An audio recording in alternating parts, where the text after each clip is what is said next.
Okay, so just picking the tyre allocation for the race weekend. It's the USA Grand Prix, which in real life is recently just went past last weekend when I'm doing this. But yeah, off the back of having two first places, 2 wins, I'm feeling quite confident for this race. Should be able to do pretty well, hopefully. I am turning up the settings to master now from Our upgrade expert. pace is looking solid right now, but I do think we need to push harder if we want to stay competitive. Here's the report. So there's just a quick report on oh, Haas is upgrading, so they are catching up to us really. We're quite close to Williams, but we can't upgrade anything as we've ceased development till next season. But yeah, turn up to master, we should be able to do okay, I think, but it'll be harder to do what we did like getting like first easily, or quite easily in 2 races, which we shouldn't really be able to do. Texas, as we await the green light to signal the beginning of a wet practice session. The teams will be working hard to eke out as much performance as possible. I'm here with Anthony Davidson once again. Nice to see you, Ant, and I wanted to ask you about how you go about improving the car over the course of a practice session. How much would you say is already known from the pre-race simulations, and how much do you have to do, how much do you have to work on with a real car on a real circuit? Well, that's a good question, Crofty, and I suppose the simple answer is that there's no such thing as too much information.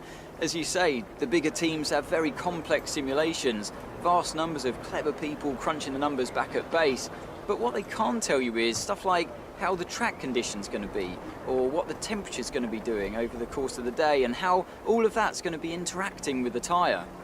There are so many millions of tiny variables involved in getting these cars around a racetrack quickly, but the computer can't tailor the car to a driver's specific balance requirements.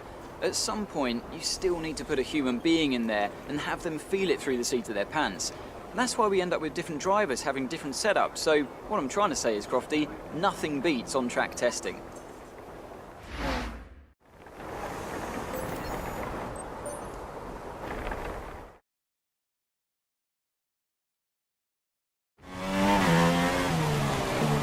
Okay, so going out on going out to do these practice programs really, and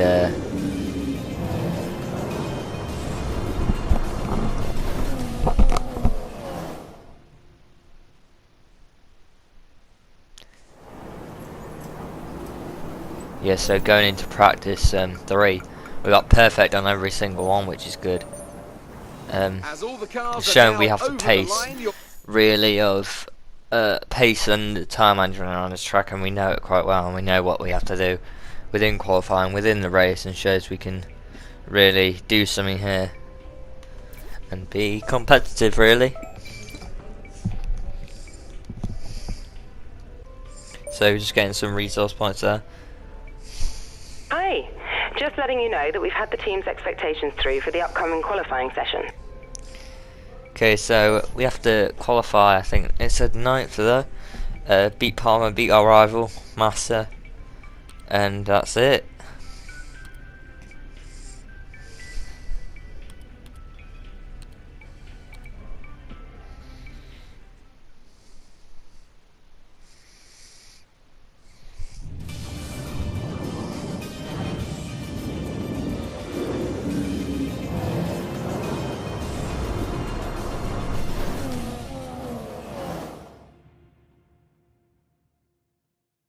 It's time for today's qualifying session to begin here in the United States.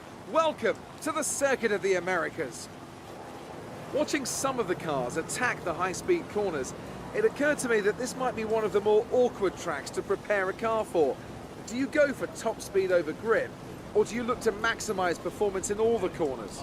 It's easy to make your car quick in a straight line, you just take all the downforce off. But when it comes to a track like this, you really need a bit more of a compromise. The main focus here is carrying speed through the fast-flowing corners, but you still don't want to be a sitting duck on the straight.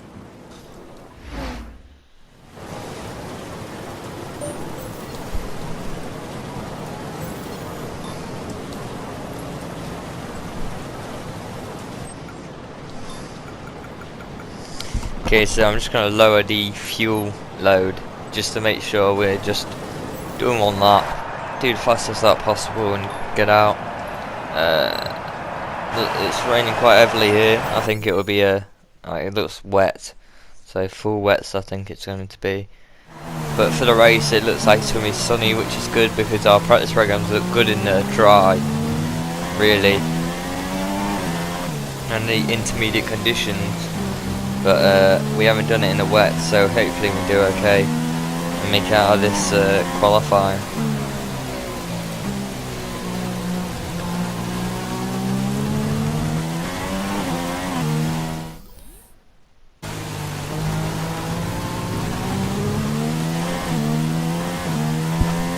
End of the first lap and we go 9th there behind Pascal Wehrlein, which I don't think will be good enough. Behind a Manor, yeah, which isn't which are very one of the lowest teams out there. So yeah, we're in 19th now near the end of the session. We go 10th, which I think should be good enough. We're just behind the McLaren and just in front of the Haas there, which should be good enough, you know, because we only got a minute left in the session and it goes. And we come 17th. At the end there, I think it went intermediate conditions for the last people right at the end of that session. So the people who went out on that last lap of intermediates, they had so much faster times than me. They were all below me really, and just beat us. We should have really looked at the weather really just a bit more, but it's a mistake we've made and it's cost us not going into. We should have really got into Q3. We could have with the pace we had, but just a strategy error that we've made here, and it's caused me and Jolene Palmer to be out in Q1. Hey, how are you? I have some information on the race goals you should keep in mind.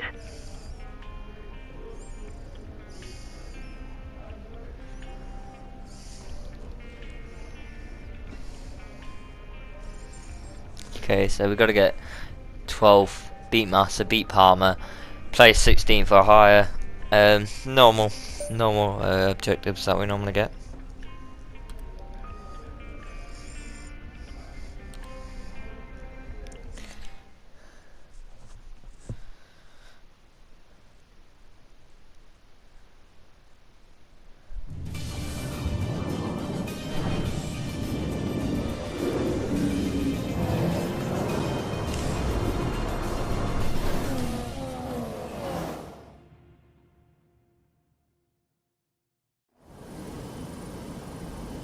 In 2012, America's on-again, off-again love affair with Formula One finally seemed to settle down with the completion of this wonderful racing facility here in Texas.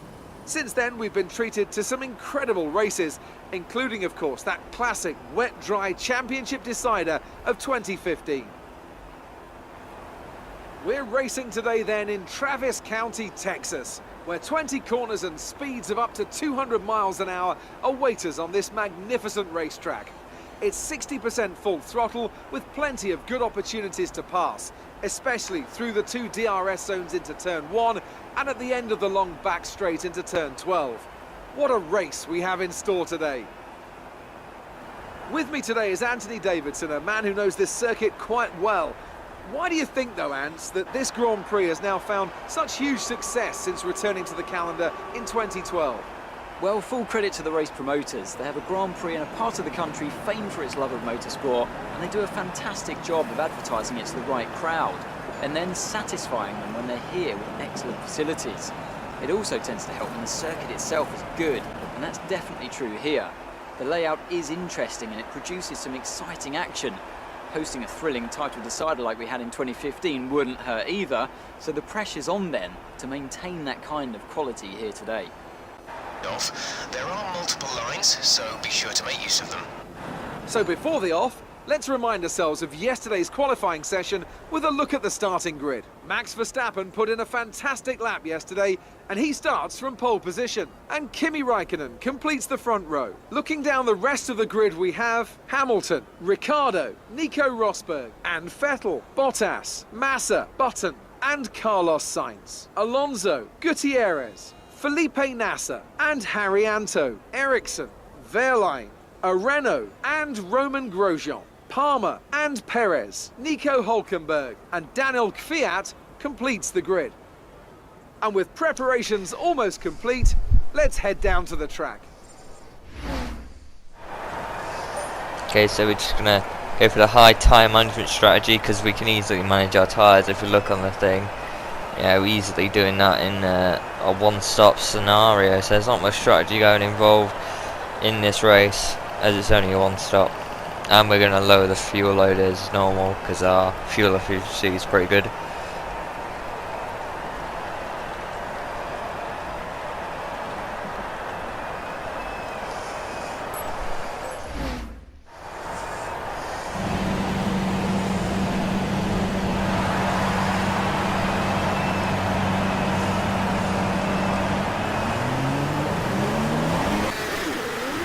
Okay, just fast forward in this again, obviously.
So we just lined up on the grid now after we've warmed up our brakes and tyres. You know, Jolene Palmer's right behind us there. Haas is to the left, back left of us, and we've got the Manor and the Sauber right in front of us. So we should be able to beat the Manor and Sauber straight out if we get a good start. 5 red lights and away we go. And look at this, Ericsson didn't get a good start. Gutierrez get a bad start, which kind of affects Rio Haryanto. We go down the inside. It's quite a big corner here. We'll make up a load of space to go down the inside there because everyone's trying to go down the outside. We're getting to 9th straight away. A big crash behind us there, I believe, at turn 1. With everyone going on the outside and people getting compromised by like Gutierrez, who was going very slowly. You know, Rio Haryanto had to slow up a lot.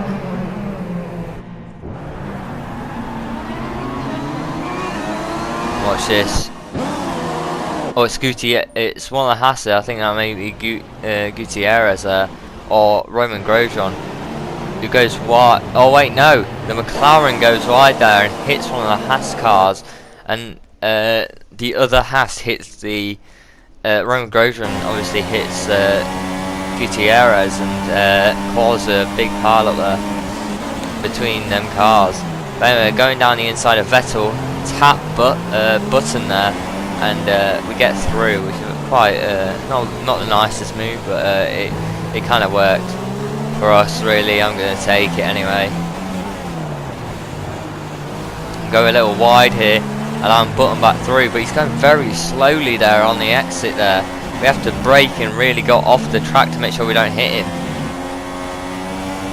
And we're going to try to just get him on the final straight now. This will be a DRS normally, but it's only the second lap, so we've got to wait another lap for that.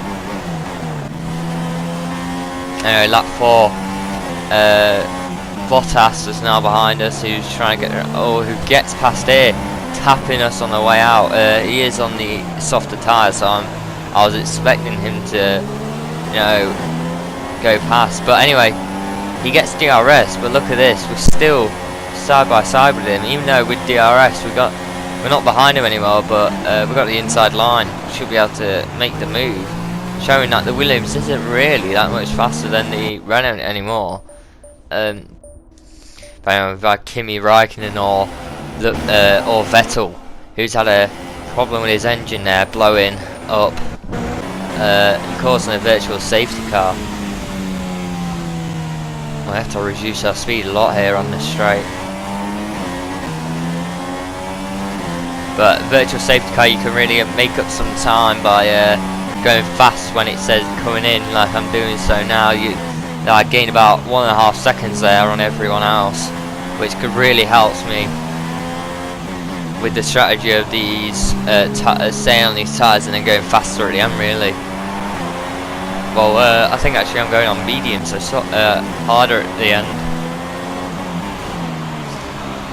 The harder compound tyre, really. So I have to really need to be just consistent. Anyway, catch up to Carlos Sainz, who's in 8th, and now there's a big long straight. I get DRS. I stay behind him to get DRS.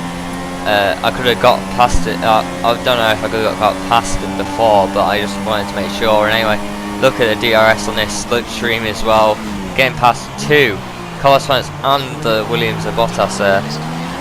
Now Daniel Ricciardo's up ahead of us now, who's quite a bit ahead, but you know, Bottas, no, it's Roman Grosjean now behind me, who's really sticking with me and he's not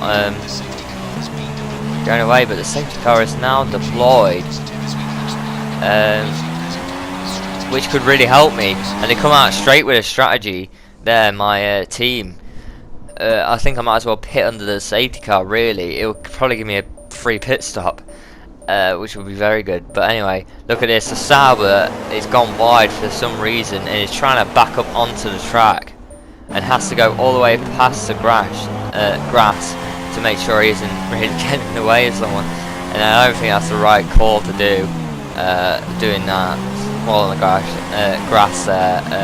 In lap 12 we are coming into the pits for a new set of tyres. We might as well, under safety car, it should stay for at least a couple more laps, which will take us to a round where we should have pitted anyway. You know, we'll have no problem with tyre wear really, so it should work out pretty well for us compared to other cars who may have pitted already. Anyway, Button gets out ahead of us there, and he's on the super soft tyre. That don't really matter though. He's definitely going to have to make another pit stop, and he does before we restart. So we're getting to 7th from people going into the pits. And look at this, just back off a bit and then just full speed in the yellow flag, and then get past Massa, and everyone in front of me basically I think is on the medium tyre, going to the end. It basically made the same strategy call as me, really, to get the mediums on and just go to the end. But anyway, look at these three.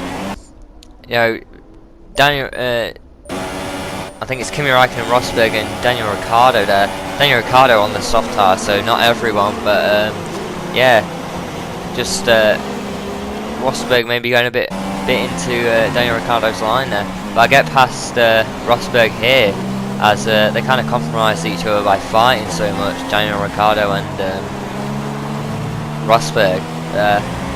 And now next person up is Daniel Ricciardo, and down the straight the Red Bull has got no speed compared to this Renault. Oh, and he hits me there on the way out, but I can still make the move. I've still got the move done because I had the inside line. Obviously worked well for me.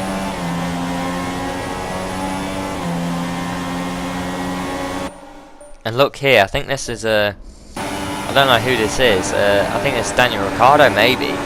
But look at this. Everyone's catching him. The Haas from miles back Look, Williams and the Rosberg both got past him, and even the Haas, who isn't the most favourable car here, is nowhere close to the top 3 in this career mode. We're not, but yeah, it's just caught him up from a mile back, which I wouldn't even expect the Renault to do. Show me he may have an issue there with his car, but anyway, we've got his teammate coming up next, who is Max Verstappen on a super soft tyre now, who got out in front of us, I believe, out of his pit stop, which shows that really I'm not going to be able to challenge him.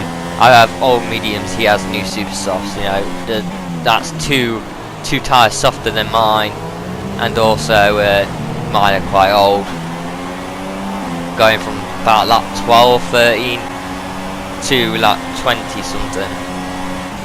Anyway, lap 23, 24, Rosberg gets past me now on that end straight, and he's just really running away with it now. And now on the 26th lap, Jenson Button goes out of the race. Don't know what happened to him. He was quite close to me, really, in the pack behind me, really. And on the main straight, has an engine failure. And I hate to be out Monaco there. Just stuck behind the smoke, not knowing what to do.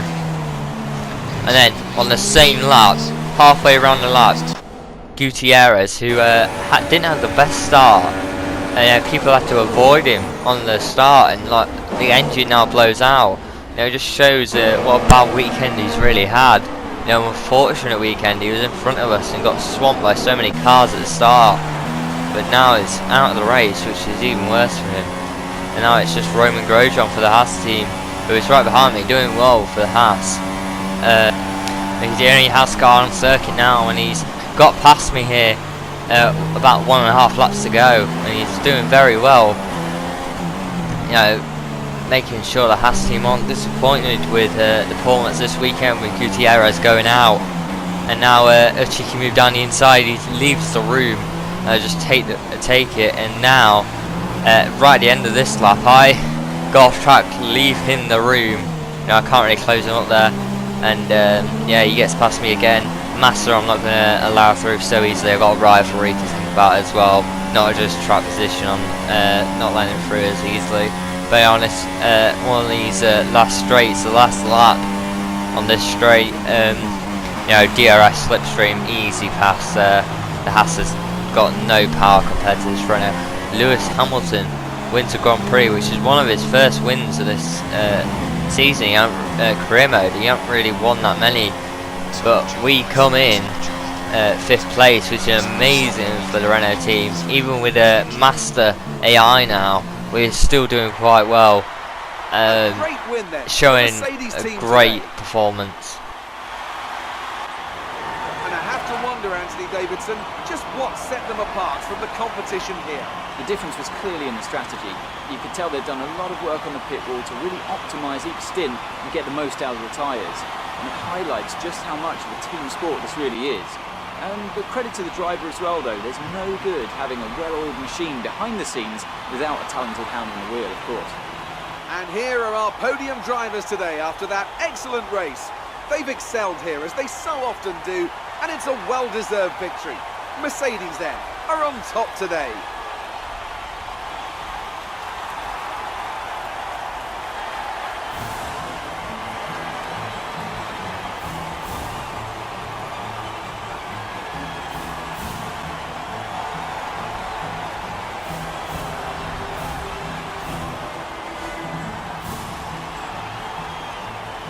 And now let's take a look at the driver's Looking here, well, the lead at the top has come down after Kimi Räikkönen just getting past us and doing very well. Anthony Davidson, who was your driver of the day? Let's give it to Sergio Perez. That was a commanding performance. Sergio Perez is driver of the day, and I can understand why. You know, coming from 20th to 7th is a very great feat. It's even bigger than what we did in this race, so congratulations to him. You know, a great drive from really. You know, he's beaten in the constructors, beating both McLarens, and is doing very well for the team in this career mode and in real life, where he's doing he's very good driver of Force India, and is showing why how the Force India car can really rival Williams and who is their main competitor. Anyway, get some resource points here to add to our big tally that we're getting, because we're not spending any, because we've stopped development for this season and going to start next season, so we get a bit of a bonus. Anyway, Massa gets fastest lap, which kind of keeps him in the rivalry there. And anyway, we get points for beating Palmer, being 16th or higher, etc. like normal. The next weekend is Mexico, the Mexican Grand Prix, and I'll see you there. Like, comment, subscribe.